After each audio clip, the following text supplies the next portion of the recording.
Mark to come forward. Hi, it's first time visitor, but long time listener. My name is Mark Smorley, and I'm actually from another border, the Washington D.C. Maryland border, and I have done I'm an immigration lawyer, almost 30 years, and I have a podcast that I started last year to highlight the work that you all do, because every story that I hear is my clients. I have detained clients all over the country, not here at Deportation Depot up north. And, often I do as much video wellness checks, or I had a high school student by me where, in Maryland, where they're raiding the high school. And you see backpacks in the back seat.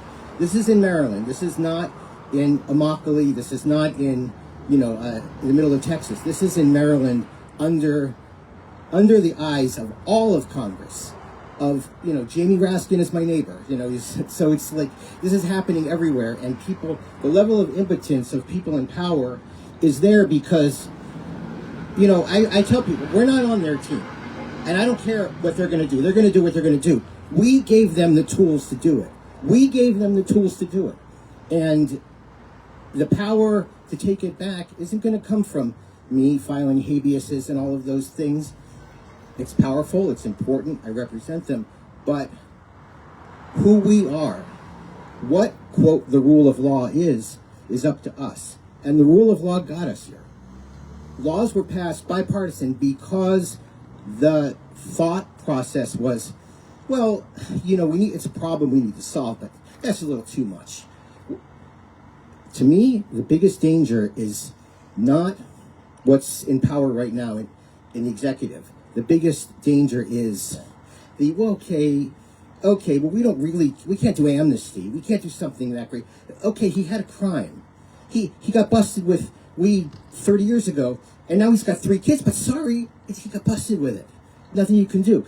And you guys, in your neighborhoods, and you need to have these conversations. I get them a lot myself, but I'm here because we can't do our job in a way that means something, meaning getting people out of detention, meaning when it's, and I don't mean to say politically, because people say politically, they think they've got to sit in there and watch some boring, stupid debate. Politically means spiritually, culturally, who we are. And when we say, not in any, everybody is equal, that means everybody is equal.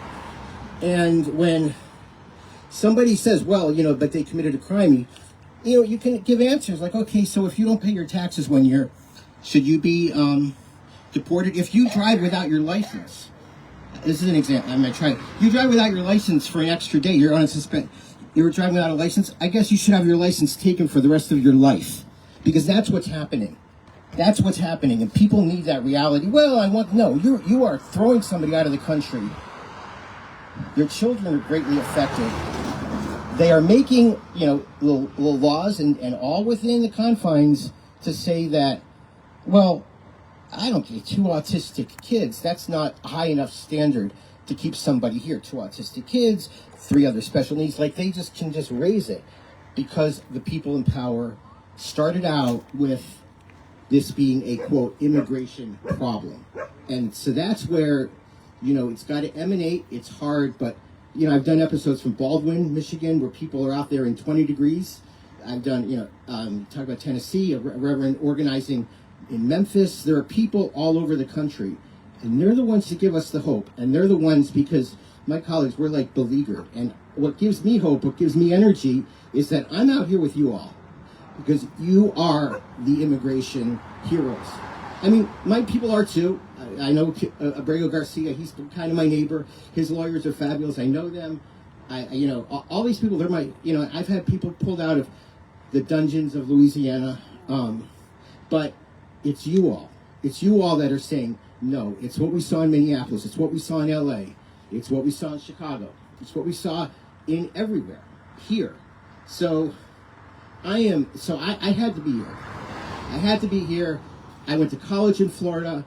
I grew up in Massachusetts. My grandmother, after, her brothers were killed in the Holocaust, they moved down here to Miami Beach in the early 50s, loved it. It was their respite. My dad my family loves Florida.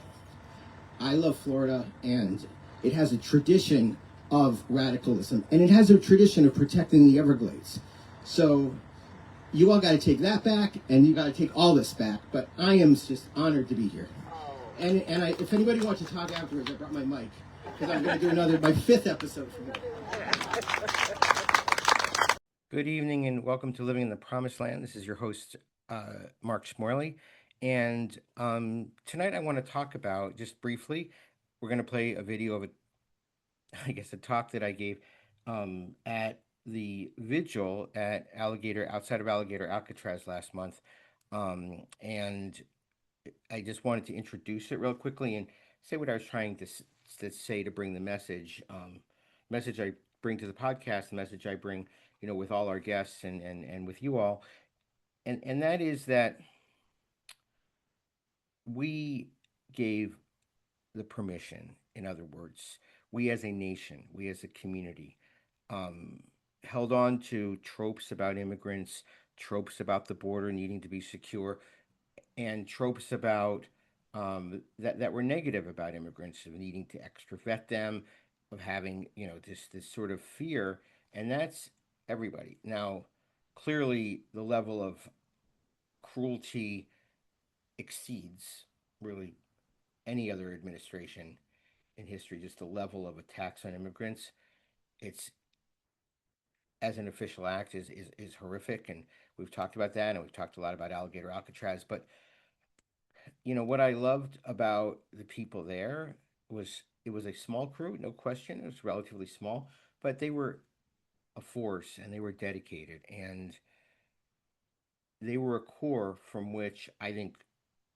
that a movement will be built and an inspiration. And, as we talked about, it looks like it's going to be shut down in large part because I think the government did not expect anybody to be there and they got persistence and people kept it in the news. I mean, it was tough. It was tough. So I wanted to pass on the message, first of all, of how much they are so appreciated, and so brave. They're getting yelled at. Cars are going whipping by them on it's not the highway, it's 2-lane road, but it's a straight road across Florida. People are going real fast. It's not like a comfortable place. It's not like you're in. It's not shaded really where they are. You go, you protest, you leave. At the beginning, there were vigil. They were there all day, and I think they were staying over at the very sort of beginning when people were coming from around the country when we did our first couple of episodes from there. But now it's mostly locals, and so I wanted to convey that message of how important their work is, how what becomes out the rule of law, because when they talk about the rule of law, well, or the laws that are out there have to come from what those that make them believe the people want.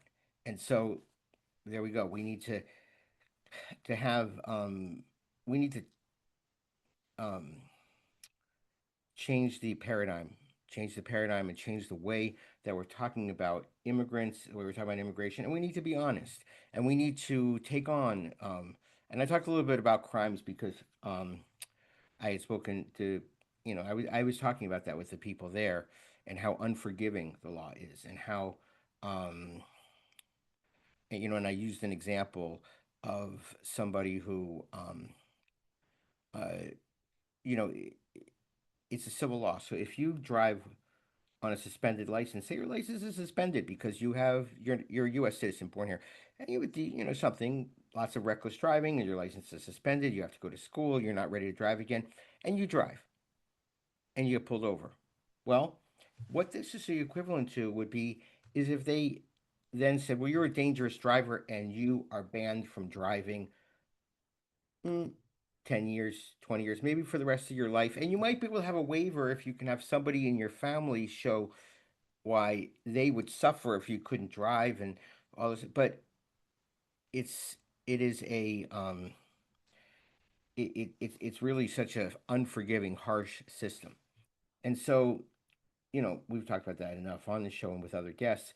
So I wanted to make that point of like this is an extreme use of the law, the detention law, but um, those detention facilities have been built and filled, not at this level, but they've been, there's been detention, very high immigration detention and corporatization of it over years. Now, the unresponsiveness, the deaths in detention, the illness, the complete and utter um, horrific treatment is different. And we talked about that. But we need to fight back, and we need to fight back from this core. And so I wanted to just convey that message. So, without any further ado, I'm just going to leave you now with this video. This was from May 3rd. It was the Interfaith Vigil out at Alligator, Alcatraz, mile 41 on was it mile 48, I believe, on US 41. I think that's it. In the middle, kind of in the middle, between Miami and Naples. Um, and there I was with um, uh, with the interfaith crew and just really inspired. So thank you. And again, I'm just going to leave with the video. So thank you to Jeff Barsky, Pete Kovitz for the music, producer Stephanie Buatois, and to you all. And if you want to send any comments, besides putting them into the comment section, or you want any ideas, we'll put in the side, but immigrantsrightpodcast at gmail.com. You can also, leave a message on any of our socials, the Facebook page, Instagram, TikTok, all that stuff. So thank you and enjoy.